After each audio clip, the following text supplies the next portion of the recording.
Hi there, this is Thomas Brett for the Pro Audiophiles and thomasbrettmixing.com. In this video, we're going to be taking a look at two great sidechaining techniques that are a little more on the advanced side. Before we get started, let's take a quick listen to a few sections of this pop-punk song that we're working on today.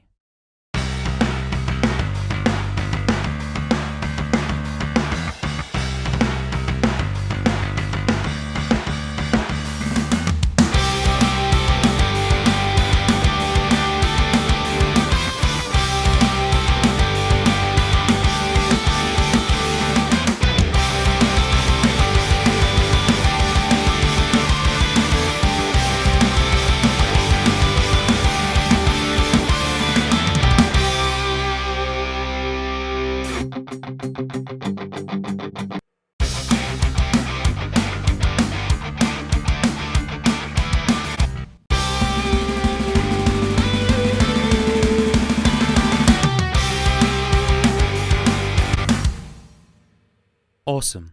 So first off, in case you're unfamiliar with the concept, sidechaining is basically when you use one sound signal to trigger the effects on a different sound signal. The most common example of sidechaining, which you've probably heard a million times, would be the synth ducking effect that occurs whenever the kick drum hits in a lot of EDM songs. That's basically just a synth with a compressor on it, but the compressor isn't reacting to the synth and is instead being sidechained or keyed to the kick drum, so that every time the kick signal passes the compressor's threshold, the synth is ducked in volume. Let's dive into our first technique. So with the EDM sidechaining we've just talked about, we're ducking a whole synth or bass part whenever the kick hits, which is fine if you want that huge pumping effect.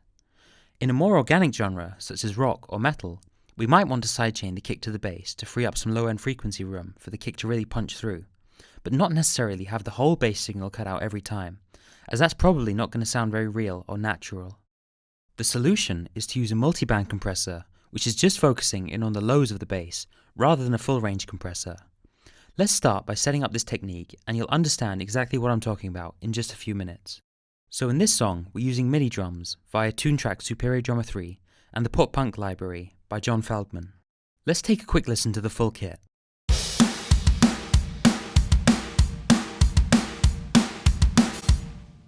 Cool. Now let's take a quick listen to our bass guitar.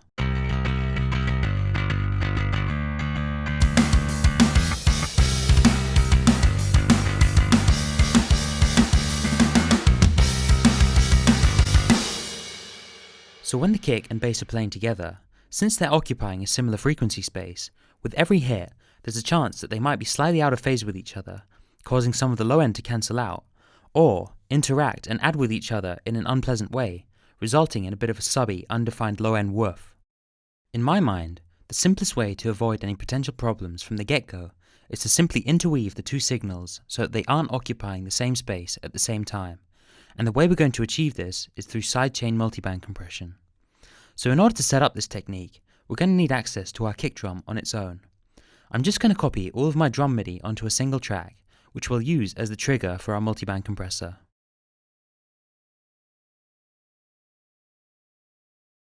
In fact, to make things even easier, I'm just going to load up a totally different, short, clicky kick drum sample that we can use for our triggering purposes.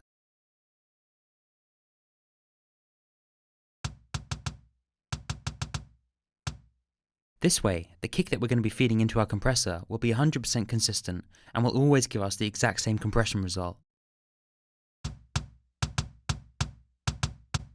Since I've placed this sample on the C1 MIDI note and the kick in our original performance is on C1, only the kick will trigger this sample. So for this kick sample here, we're not actually going to hear it in the mix, and we're just going to use it for triggering. So I'm going to turn off the send to the master bus on this channel so we're not actually hearing this sample. Next, I'm going to route this channel to the bass channel through auxiliaries 3 and 4. So the kick isn't going to be audible through our bass channel, but can simply be used for sidechaining purposes. Let's quickly solo our bass just to make sure that we're not hearing any kick in that channel. As you can see on the bottom meter here, it's lighting up every time the kick hits, indicating that the kick is being sent to auxiliaries 3 and 4. Awesome. So now that our kick is being routed to the right place, let's load up our multiband compressor on this bass channel. For this purpose, I'm going to be using Pro MB by FabFilter. Let's just start by loading up a single band which is full range so I can give you some examples and you can hear what's going on.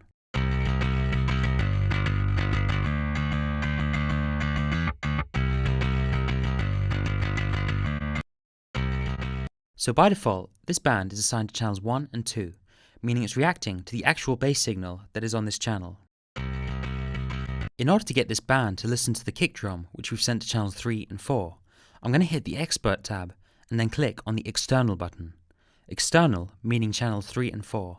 If we hit the Audition button, we can now hear that the compressor band is reacting to that external kick drum. So again, simply put, this compressor is listening to the kick and reacting to the kick, but applying that compression to our bass.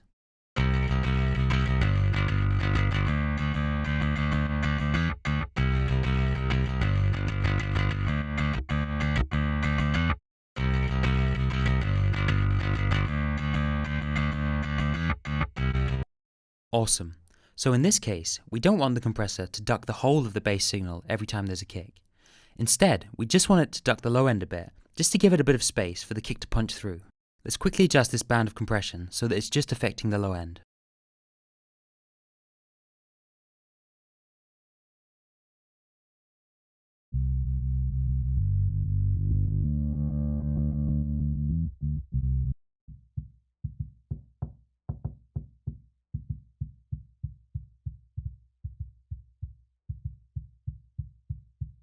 Where you set the crossover point is totally up to you, and depends on how much of the low end of the bass you want to get rid of every time there's a kick.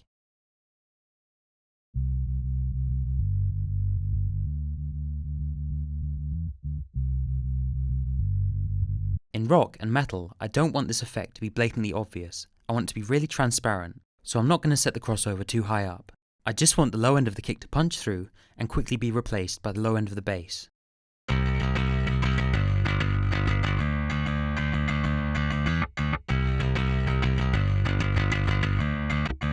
By using the fastest attack time, the low end of the bass is being ducked immediately whenever the kick hits. We can then use the release parameter to time how quickly the low end of the bass returns. The threshold and range controls simply allow us to determine how many dB the low end is being ducked every time the kick hits. I'm just going to play around with these settings a little bit until I'm happy with the results, and then we'll take a listen to the kick and the bass together.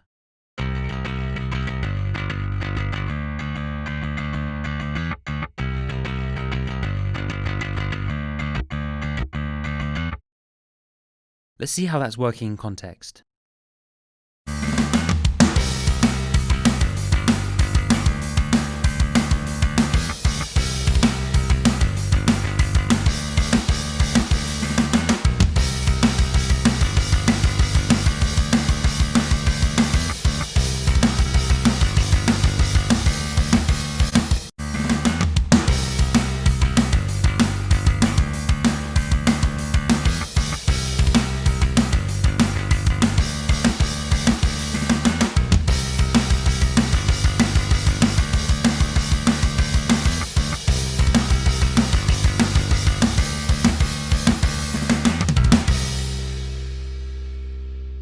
Let's quickly adjust the range control to see how much of this we want.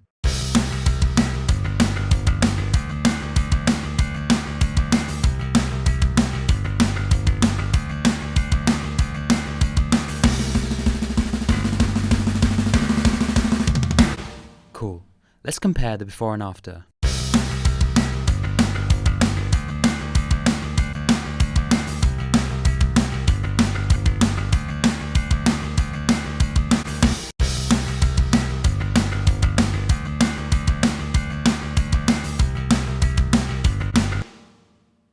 Awesome. So as you can probably already hear, that's really allowing the low end of the kick drum to punch through and hit us in the face. Let's move on to our next sidechaining technique. The next technique I'd like to show you is how you can use sidechain multiband compression to enhance the initial transient attack of heavily distorted or overdriven electric guitars. Let's take a quick listen to some of these guitars we're using in this song.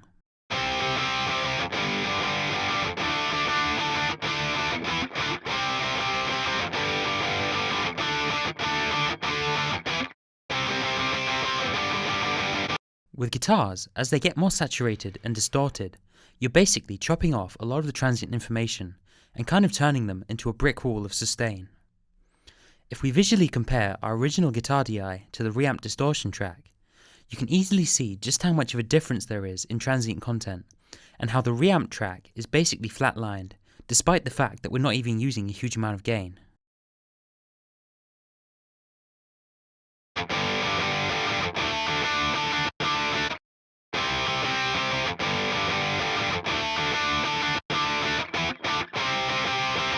The problem is, after reamping our guitar, if we wanted to use a compressor or transient designer to try and boost some of the front-end pick attack, the tools aren't really going to be able to pick up on the dynamic fluctuations in the signal, as there really aren't any.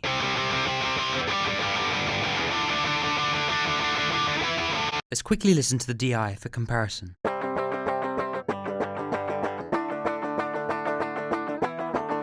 But what if we were to use our totally dynamic and transient heavy DI track to trigger an attack boost on our reamp guitar?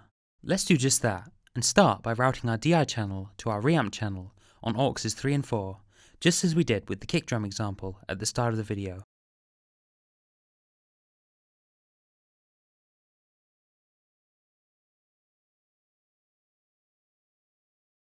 Again, I'm going to turn off the send to the master bus on the DI channel, so we're not actually hearing the DI, and we're just using it as a sidechain input for the reamp channel. Let's just quickly hit play and make sure that we're not hearing this DI. Cool. Before we get started, I'm just going to apply some basic processing to the DI itself, so we're primarily getting the attack portion of the signal and not too much of the low-end junk. First off, let's apply a pretty drastic high-pass filter, so we're mostly just left with high-end attack content.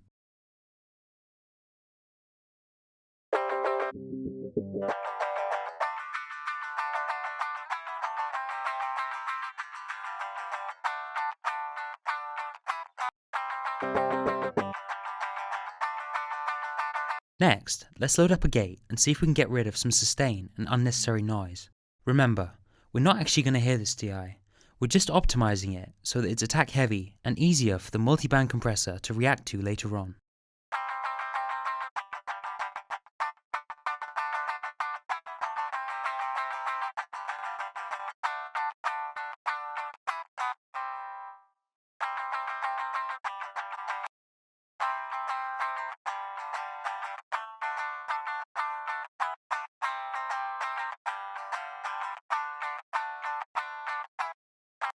Cool, so now that we have our sidechain signal set up, let's stop sending it to the master bus and load up a multiband compressor on our reamped guitar channel. Let's start with a full range band so that you can hear what's going on. This time, we're not actually going to be compressing our signal, but rather expanding it. Simply put, expansion is the opposite of compression. So instead of the signal being compressed and lowered in volume every time the threshold is passed, it'll be expanded and boosted in volume. Let's take a quick listen to what this sounds like currently. Remember, we haven't yet switched this band from channels 1 and 2 to auxiliary channels 3 and 4, so it's currently reacting to the reamped signal itself.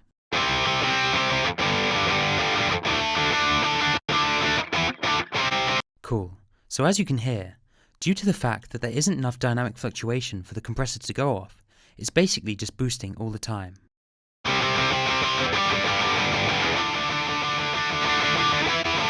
Let's switch to the external auxiliary input and take a listen to our sidechain DI signal.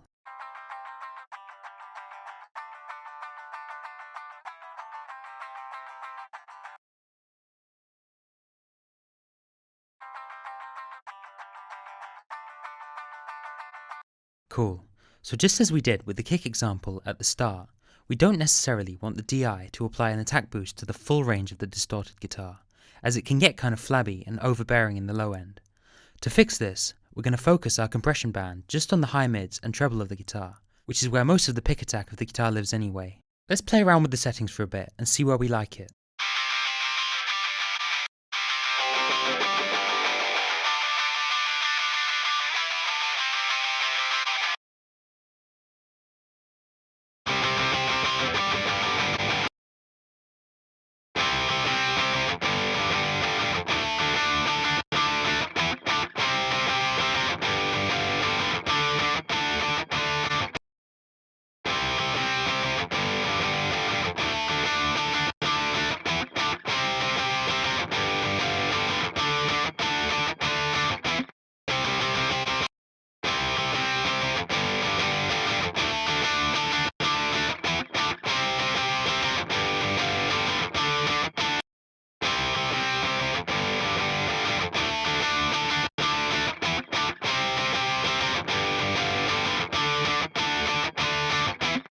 can hear just how accurately the compressor is able to detect the transients of our sidechain input DI. Let's switch the band from listening to the sidechain to listening to the distorted guitar itself and check out the difference in accuracy.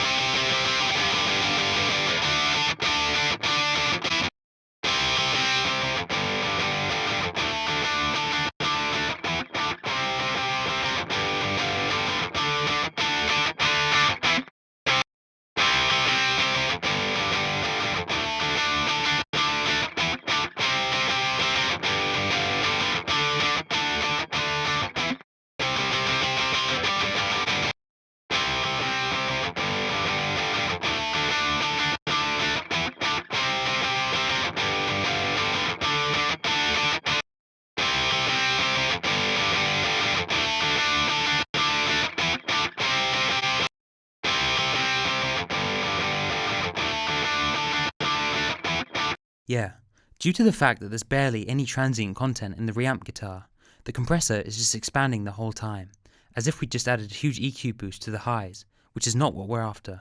Awesome.